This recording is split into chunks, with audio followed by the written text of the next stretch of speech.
What is up, everybody? Happy New Year's, Happy Friday Eve, Merry Christmas, all that good stuff, man. Kev, how you doing, man?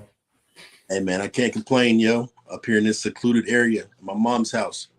So Nice. We got and very just festive background. Got the Christmas tree and all. no, that ain't even a Christmas tree, bro. That's just decorations. Wake bench in the back. You know what I'm saying? Nice. It's all kind of junk in here, bro. But hey, we That's living what's it up. up. Hanging out with family, Yeah. just chilling, bro. How was the holiday for you? Hey man, my baby was good. As long as it was good for her, hey, it was good for me, man. You know what I mean? Seeing her open gifts and have a good time, and that's what it's about. Yeah. Yeah, man. How about yourself? It was good, man. This is my son's second Christmas, technically. The first one, he was like 2 months old. So Yeah. this was like the first one he actually got to. He still doesn't register. I mean, he's 14 months, all right. So, but he walking around, we prepped all the gifts and stuff the night before, and then brought him out there. He just went and just played with everything, and that was cool. But yeah, other than that, I got to go home, see the mom, see my in-laws, see my grandma, um, and then brother-in-law, sister-in-law, and the gang, and then came back up here, man, and just kind of chilling. I don't got to go back to work till Monday, hence the beard. Been enjoying it, and back to the old grind, man. But Yeah. yeah, You but I watching say Alabama get routed right now? I didn't. I tell you what, I didn't even watch much college football at all this weekend, man. They are getting routed right now by, Yeah, you hear me? Routed. yeah. I checked the score, but that was it. I ain't turned it on. I ain't watched a lot of college football, man. I tell you, the playoffs ain't been that great, for the most part. Yeah, I get it, Yeah. man. But I like to watch like the top teams, you know what I'm saying? Mhm. And Alabama was controversial put in the playoffs. Um, you know, and they getting smacked 38-3 right now. So Yeah, they are. I mean, shoot, I would have liked to seen Ohio State win yesterday, but they was getting done dirty for a little bit as well too. And yeah, then they got handled too. They got handled. yeah, Yeah, bro. yeah, man. But shoot, man, let me go ahead and jump into it, man. Today we're talking about a pretty big topic, man. New Year's resolutions. Also, this is episode 34, so it's pretty solid. But yeah, New Year's resolutions, man. We talk about it almost. Shoot, I'd probably say about every year. You know, what I mean, is what people set their goals and then get to the end of the year, or shoot, really the end of the week, end of the month, and then be like, the goals ain't really the same no more, man. I know you heard the analogy before, but I like to equate it to the gym. If folks go out and say, "Hey, I'm going to," you know, work out. I'm going to do XYZ for, the beginning of 2026. I'm going to work out this much, yada, yada, yada. You go to the gym is completely filled, bro. Like completely filled up. I'm trying to get on the bench. My gym we got what, 3 benches in it. I go there. Granted, I go early, so I'm good. But by the time I leave, it's always filled up January 1st. I say I give about 2 weeks, man. And it's gonna be right back to normal, man. But Maybe a week, yo. Maybe a week. yeah. I know we'll jump into that, man. But I guess New Year's resolutions, man. Why do you think? I know I got a couple topics here, but just kind of jumping into it. Why do you think most people, fail? Man, it's tough to say, man. You know what I'm saying? It's people are so accustomed to their routines, and when they just happen to throw something in there on the 31st of December, it doesn't stick, right? So I mean, someone that's been eating heavily all year, now you want to go. KD, my boy done jump right off. But I guess in retrospect, man, I'll jump right in, man. I think a lot of people fail when it comes to their New Year's resolutions because they're setting their goals for a couple reasons. For two reasons, I kind of break it down to they're setting their goals one way too big, setting these too big, lofty goals without actually taking the time to backwards plan them and actually set tangible goals attached to them.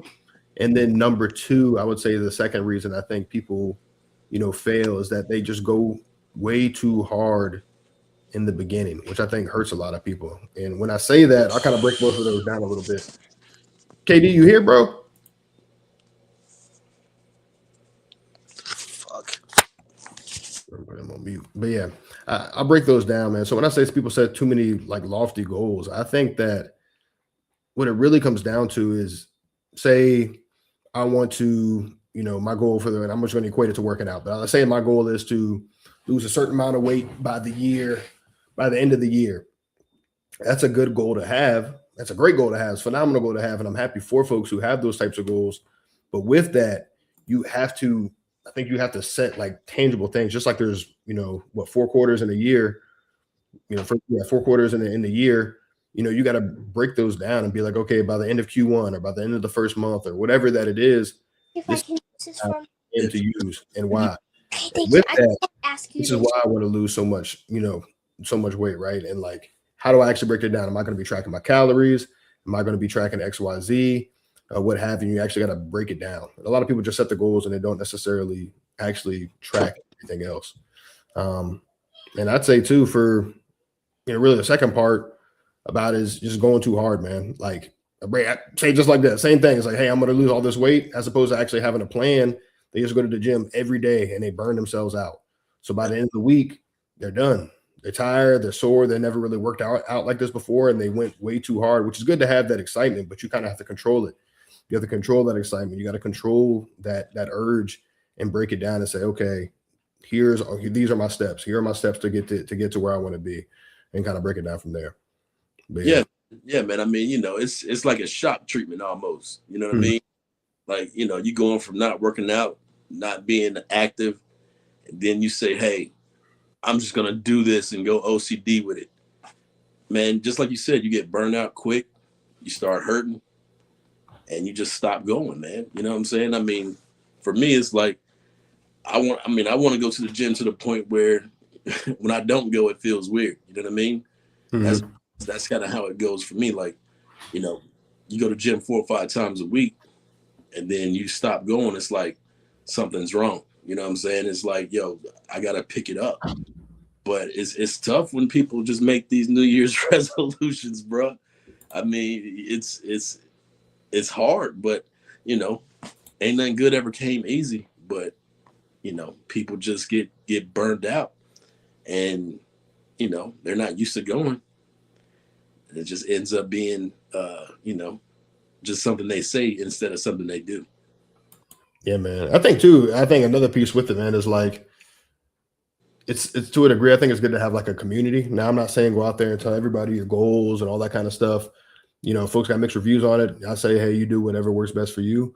I think it's important to have somebody, some type of like accountability partner, some type of accountability checkpoint, whether that is, a spouse, which I have my own opinions on it being a spouse. I don't necessarily think your goals or your kind of accountability partner should necessarily be your spouse.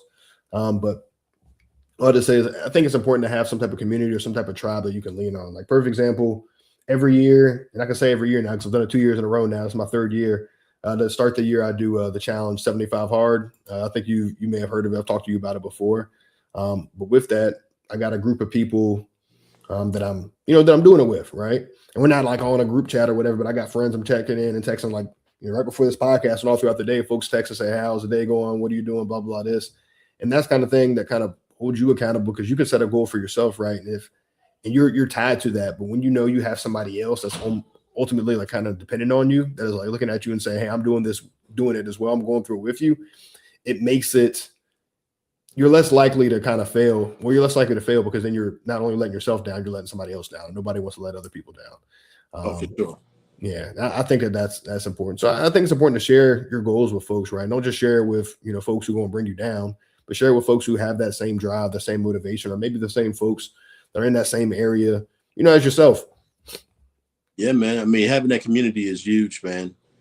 And I would say just start slow. You know what I mean? I mean, even if you're in a community, don't do more than what you're capable of. You know what I mean? Don't try to push yourself too much. But at the same time, like you said, having that community, man, having someone there to kind of push you and kind of encourage you and motivate you. I mean, it goes a long way, man. I mean, it's no different than business, right? I mean, having someone in your corner to kind of help guide you and kind of help motivate you when, because I mean, a lot of times we get down sometimes. We get unmotivated. And it's tough because, you need someone to kind of help push you out the rut sometimes. And, I mean, I would think that would be one of the main things you need to do, especially for folks looking to lose weight. And, I mean, I know that's just one of the biggest resolutions is start at the gym and I'm going to do this, I'm going to do that. And, by week 2, week 3, hey, you ain't seen him in the gym in 3, 4, 5 days. You know what I mean? So I mean, it's wild, bro. But you know, you just got to be strong enough mentally to stick with it. I mean, like I said, I go to the gym so much now. It's like when I don't go, it's like it's a problem. You know what I mean? Like Yeah. I got to get back in there as soon as possible because I don't want to fall off. I mean, like looking at my brother today, my brother, you know, we just got off the phone with him. That mug got 22,000 steps in the day. Nice. So, you know what I mean? Like, I mean, once he kind of honed in on his health because he had a health scare and, you know, he went completely OCD. I don't know too many people that go OCD like that. You know what I mean? But like completely turned his diet around. I mean, he exercises on a regular. I mean, he's a college basketball coach, but at the end of the day, you know, that don't mean you're healthy. You know what I mean?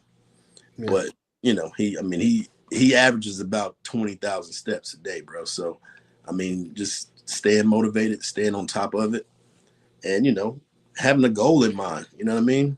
That goal is tough to get to. You know, January to December, but if you stick with it, I mean, anything can be accomplished. No, 100%. That's a cool example to hear, man. Because when I think shoot college basketball coaches, man, I think somebody in a 2 or 3 piece suit, on the sideline, trotting up and down the sidelines, man. So I hope he's doing that as well. Adding that to the 20,000 steps he's doing, man.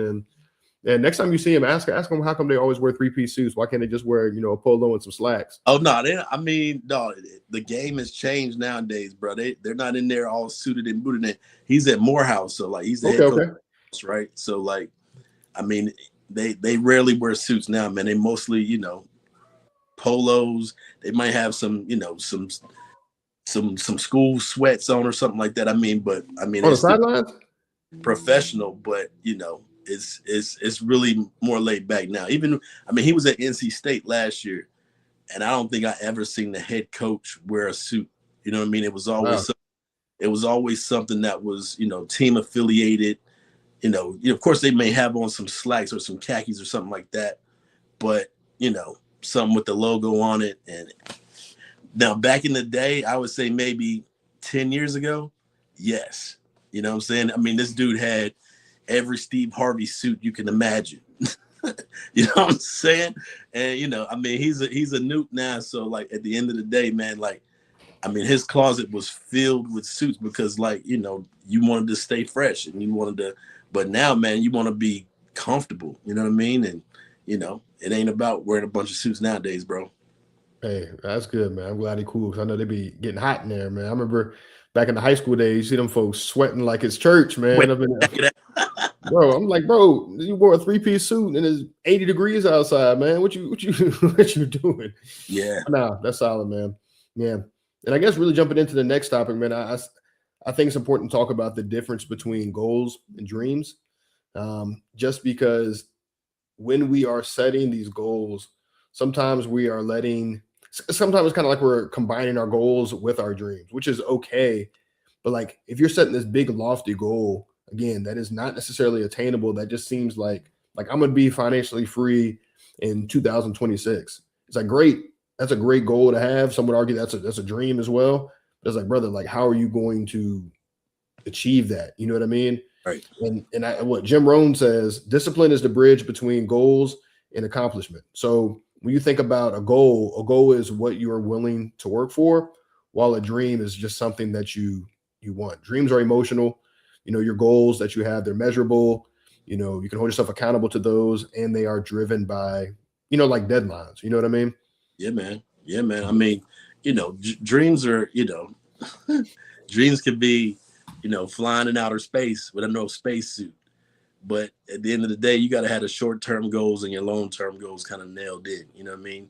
Your dreams are, could be really far-fetched. Not saying that they can't be achieved, but at the end of the day, they are dreams. You know what I mean? So like at the end of you want to be able to really hone in on short-term wins and your long-term goals all at once. And because if you don't, then you could be out there just reaching for everything and not really honed in and really focused on what it is that you're looking to accomplish. Yeah. No, man. And add to that too is like you could argue anything that you want to accomplish, let's just use, we're talking about resolutions, anything that you want to accomplish in the year 2026, if there is no action plan behind it, if there are no deadlines behind it, if it is not measurable, then it is a dream. You can say it's a goal, but they have nothing that is backing it, then it's just a dream, Goals, they get you results. Dreams, they keep you inspired. So if you just have things like, yep, this is what I'm pushing for in 2026. I'm going to lose 60 pounds. I'm going to lose 60 pounds. I'm going to do X, Y, Z. But you don't have any action steps or anything behind it. That's just a dream, man. You're just saying it to say it, and it just is what it is, Yeah, man. I mean, because we all have dreams, man. But like I said, like I said, some dreams are so far-fetched, there's no way you're going to get them in 1 year. Like ain't too many people losing 100 pounds in 1 year. You know what I mean?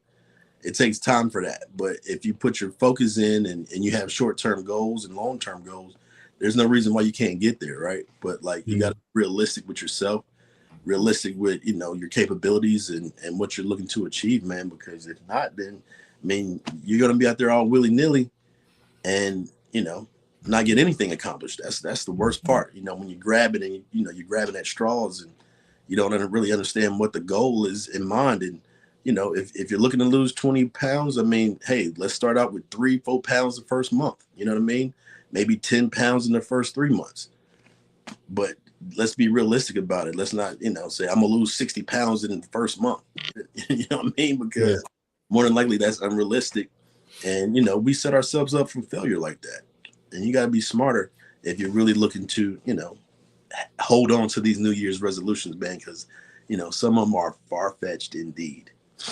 100%. And the question for the audience, for y'all listening, man, which of your goals have dates, have numbers, or milestones attached to them? If the answer is none of your goals have anything attached to them, and it's not a goal, it's just a dream right now. And if you want to turn that dream into a goal, you need to attach all those different things to it. Yeah, man. And even for business, right? Because we're business owners, we're entrepreneurs, man. We have to keep things in mind, and I want to own apartment buildings. At least I want to add at least 20 to 30 units this year.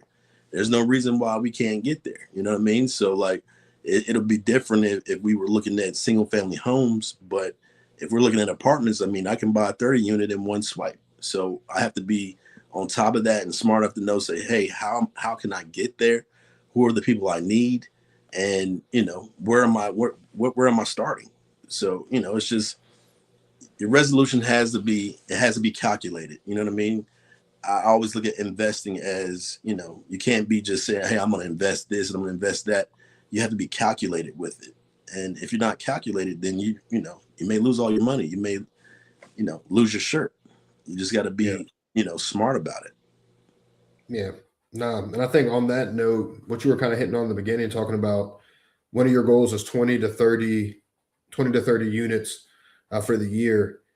I guess along that same line, man, because I think next talking point is really just about like what you're personally focused on in 2026 or what we're personally focused on in 2026. So with that goal of 20 to 30 goals, what are some of the ways you're, focused on achieving that? Like, what does that look like? Because again, that's a great goal to have. And like you said, with multifamily, you can buy one deal and then you're there.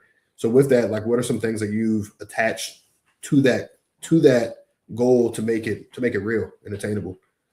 Well, for one is being able to send out LOIs, right? Staying, really, really being diligent about sending my LOIs out every month. And usually I like to try to do 2 LOIs a week if possible. Finding deals, whether it's in North Carolina, if it's in South Carolina, it's somewhere close by where I can, I try to stay 4 hours in drive time. And so at the end of the day, we want to continue to work with brokers, continue to reach out and build those relationships, and also build relationships with lenders, right?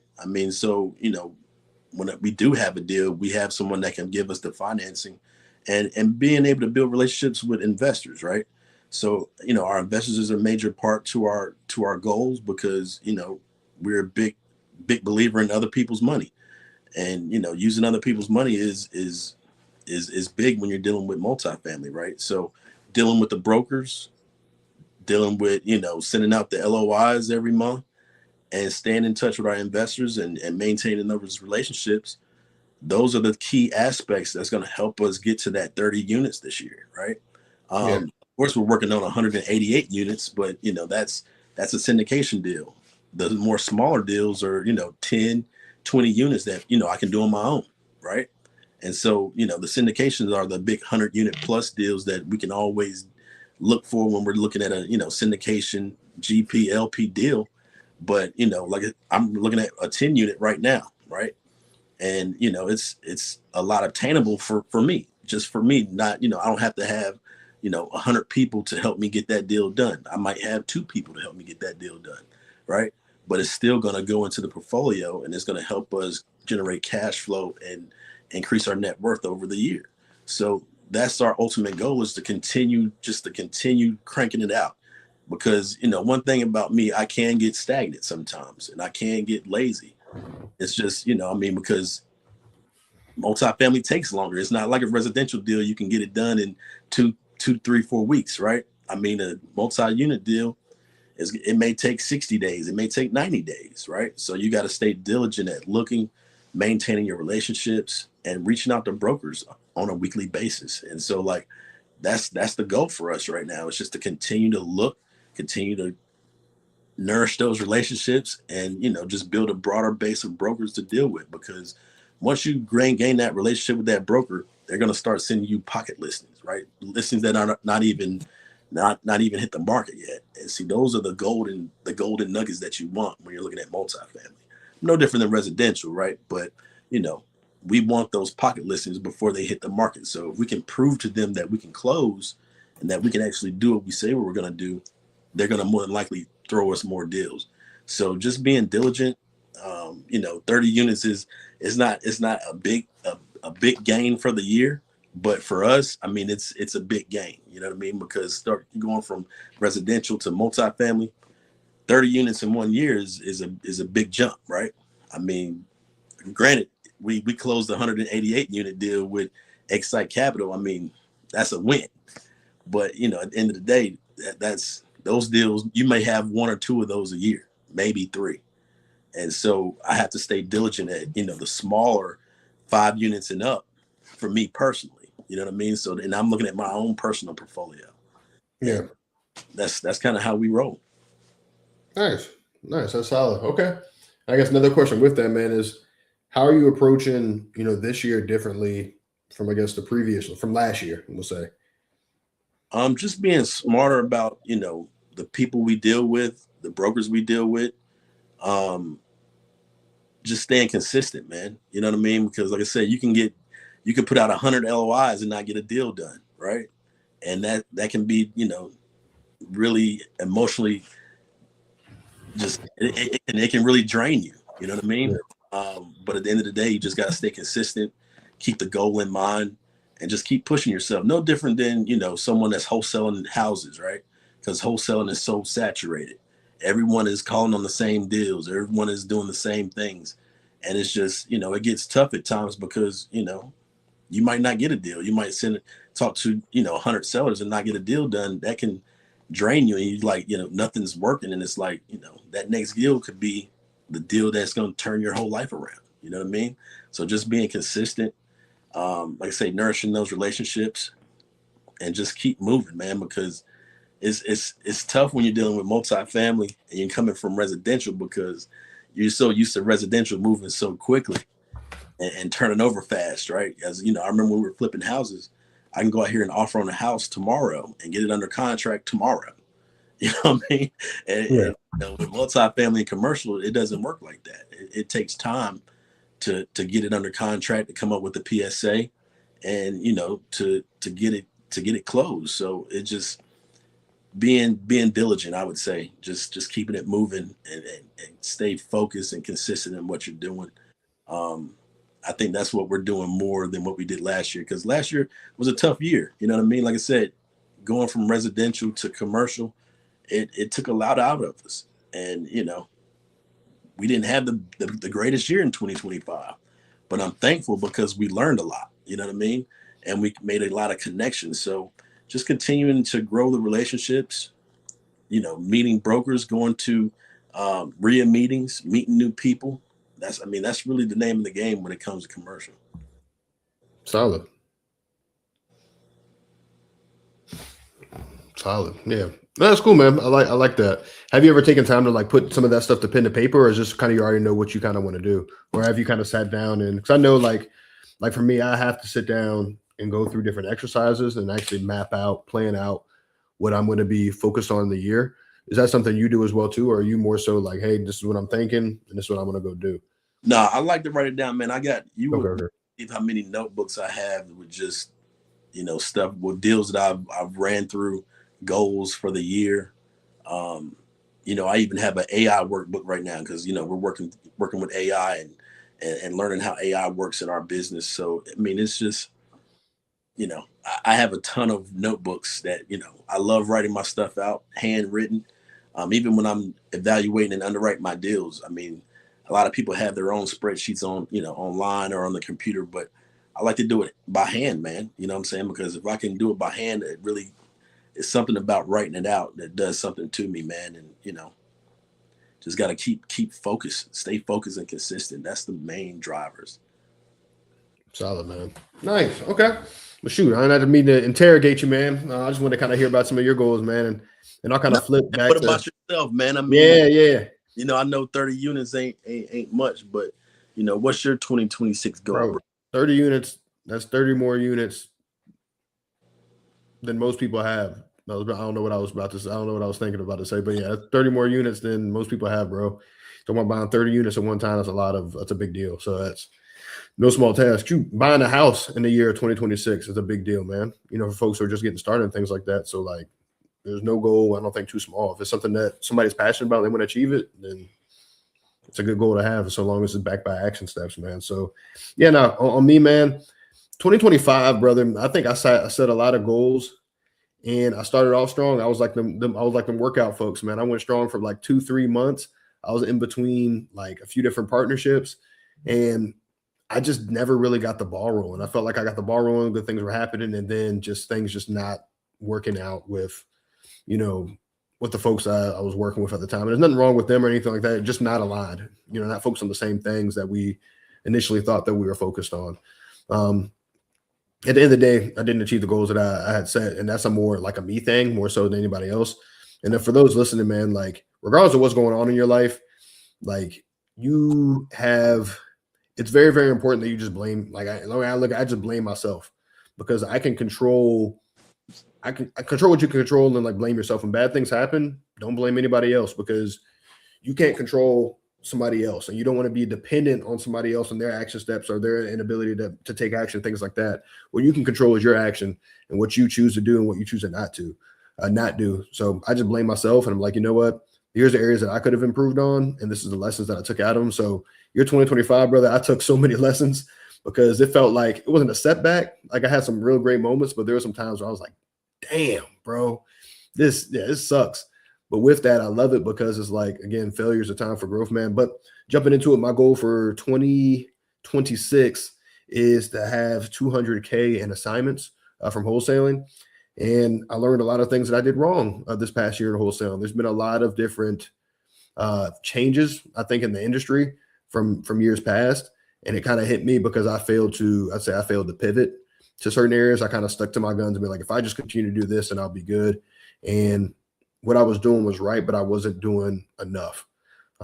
So when I say 200K in assignments, what that I think translates to is right around 20 deals at 10K each. Granted, some of them, going to be more, some of them are going to be less. Hell, I could hit, 200K in assignments, 10 deals if they all make 20K or whatever. You know what I mean? Right. So those are my goals. But one of the things I'm truly, truly focused on, because acquisitions is my skill set, is with our team. It's just becoming laser focused on more niche data as opposed to going wide. And I feel like I've said that before because what I've done in the past is, so I'm going to go niche. I'm going to focus on this specific avatar of a seller. I'm going to focus on this specific seller. And then what ends up happening is I'm feeding my systems, my marketing systems with data. And then as opposed to just focusing on that group, it just naturally gets bigger and bigger and bigger. And it's kind of like throwing spaghetti at the wall. You know what I mean? It's like I'm hitting everybody and see what sticks. as opposed to hitting that small niche list multiple times from multiple different areas with solid data. Like there's just so much that goes into it that a lot of people don't think about, and I wasn't thinking about enough. Like there's something as simple as your phone systems. If you have 3 phone numbers and you're, saying you're sending out text every day to like 400 or 500 people, those numbers now they're going to get flagged for spam, so you got to rotate those, and you got to rotate them more than you even think you got to rotate them, so they don't get marked as spam. There's just a lot more that I learned and then implement it, but didn't implement it well enough to kind of, to be able to change it. And I'm very, very excited about it, man. And like switching gears a little bit, because those are my goals. I have other goals that we ain't gonna get into, more personal, family, religious, things of that nature. We probably don't got time to go through today, but just for those of y'all out there, just so you don't hear me talking about myself and Kevin talking about him, it's one of the things that I think has always been extremely beneficial with me and what's worked for me.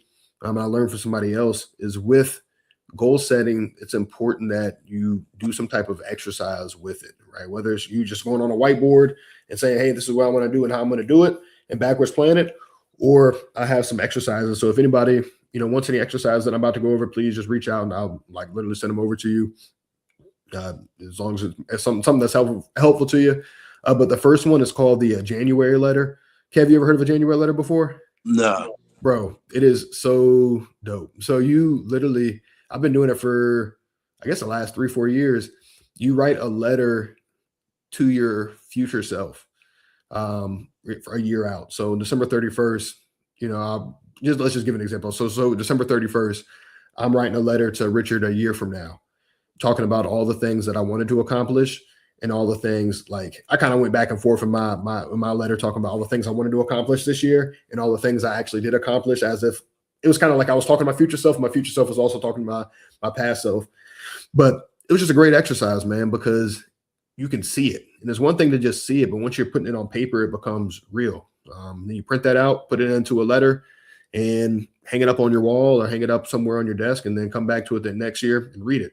And if you ain't accomplished your goals, I'll tell you what, it is not fun reading. It's not fun reading that letter, because you're like, damn, what happened to this person that was pushing for this, or what happened in this, or where did I go wrong there? But I'll tell you what, it's really good at reflecting. So I like to start with that. That is something that is extremely helpful and extremely beneficial to me. And then the next thing that I like to do is just like this dream builder exercise. Based on Traction. I know a lot of folks have read the book Traction, but it breaks it down as like, okay, this is what your goals are. What are 3 things that you're happy with that you're doing right now? What are 3 things, 3 areas that you're doing good in? And you rate yourself on a couple different characteristics. And then you start setting, what does your life look like a year from now? How is it different? What are you achieving in business? And then from there, you set your goals. It's like, okay, with these goals, what are your action plans with them? And then it goes through like an action plan. What are your rocks, which are like your little mini goals within your overall goal that you want to accomplish, putting dates to it, putting times to it, things like that. And going through that, it just makes it all the more real, because I feel like, again, setting these big lofty goals is kind of like having a treasure map, and you can't really see it. You got an eye patch. You got one eye trying to read the treasure map, and some of it is in Spanish or something like that. You can't even read the language. You're like, man, I don't know which way to go, but I'm gonna just start going somewhere, right? As opposed to saying, hey, this is the roadmap. Having a set plan is like literally. So imagine having Google Maps, or with a Tesla truck driving you directly somewhere to the point that you're supposed to go. You just type it into coordinates. You have all these different plans that is essentially the roadmap, and it takes you directly there. But yeah, those are 2 exercises that I like to do. They're always extremely helpful, extremely motivating. And when times when I start to feel down, I will reference those documents, and it always helps. Man, I like the January letter, bro. Yeah, I'll send you the template. Yeah, man, for sure. Definitely send that to me. Because I like that, you know what I mean? Because, I always like to reflect back, and always like, you know what I'm saying? When, after seeing, because like, I mean, I've written things to myself before, never called it a January letter, never done it in January. But, I look at some of the writings that I've done in the past, even with just forgiving myself, you know what I'm saying, for some mistakes made. But man, I like that. So yeah, definitely send me that. Yeah, bro, I got you. Yeah, it's cool, man. Somebody sent it to me years ago. It was helpful. And then I just collect things that other people get and say, "This is helpful to me. You want it?" I'm like, "Bro, yes." Like I'm gonna send this to somebody else who I think could use it as well too. Yeah, yo. But it's just good to do, man. I think that a lot of people, and shoot, if I could turn my screen around, granted, I ain't got one of them, I ain't picking up my laptop to turn it around right now, but you could see my wall. I have to update this as well too. My vision traction organizer, which has all my business values, what I'm focused on, my targets, yada yada. Then I have my quarterly planning sheet, and then that breaks down like, obviously my mission, what are my goals for the quarter, things of that nature. And then I have what's called your intentional week ingredients, which are like your to-do list for the week, and it's all on my little wall right now. And just between you and I, last year it was on the wall, and it was just taking up space because I wasn't really using it. This year, it's going to be actually going to be using it. You know what I mean? I see it every day, and you look at it, and I'm looking at reading some of the things that I had said last year, and I'm like, man, like you looked at this every day, you read through this, and you push, yes, but you did not come close to where you wanted to be. So the only person you have to blame for that is yourself, regardless of what's going on in life. At the end of the day, it's on you, right? So yeah. Dog, Jim Rohn's, one of Jim Rohn's famous quotes that I'll never forget, bro, is he said, "Yo, we're all made men, but only the successful will tell you." You know what I'm saying? You know what I mean? So like, regardless, we're all self-made. You know what I mean? But it's your responsibility to either you gonna make you or break you, and only the successful will go and tell you that they're made men. You see the light flickering, yo? Yeah, it's a ghost, man. Ghost of Christmas Past. Hey, it's my mom's house, yo. So that's Kevin from the future trying to tell you to get up and go buy 30 units. Like, hey, bro. Hey, I got mine right now, man. Yeah. I got a meeting with the broker tomorrow, so hopefully we can get this first 10 in the first quarter this year. Yeah, that'd be solid, man. But yeah, man. I'll tell you what, outside of that, bro, that's really all I had tonight. A little bit shorter night, but I think easily as pretty impactful. And I hope this is beneficial to some of the folks out there. For sure. Out there listening. For sure, man. Well, hey, bro. Hey, keep it moving, man. Send me that template, man. But I got you. This is a whole new year for us, man. So let's make it great. And whatever mountains are in our way, hey, God got us. You know what I mean? All we got to do is just keep moving. Yeah. Any mountain. Oh, bro. Last thing too, man. You ever thought about doing 75 hard or anything like that before? I ain't never heard of that. Oh, I'm at this. I'll talk to you about it before. I'll hit you up about it. I'll send you some stuff on it. It's like a little. It's not a fitness challenge. A lot of people think it's a fitness challenge, but it's more like about like discipline. Yeah. You have to do a whole bunch of things every day for 75 days straight. You have to do 2 workouts. They have to be at least 45 minutes. One has to be outside. You got to do 10 pages of reading every day, drink a gallon of water, follow a diet, and then no cheat meals or alcohol. And then you got to take like at the end of the day, you take like a progress picture, and then you go to day 2. Yeah, very good for like discipline. Because a lot of people think they're extremely busy, and then once you actually get serious about your time, bro, there's so much time in that you have in your day. Granted, yeah, and I can say that now, bro, because at first when I started, I was like, bro, this is a lot, it's whatever. But then you start getting into it, and these are all good things that you should be doing on a normal basis anyway. So yeah. Anywho, hey, you folks out there, I hope this was a impactful episode 34 of the Ask Us Over Money podcast.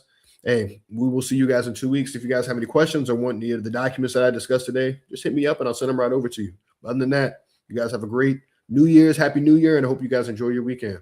Peace. Yes, sir. Later.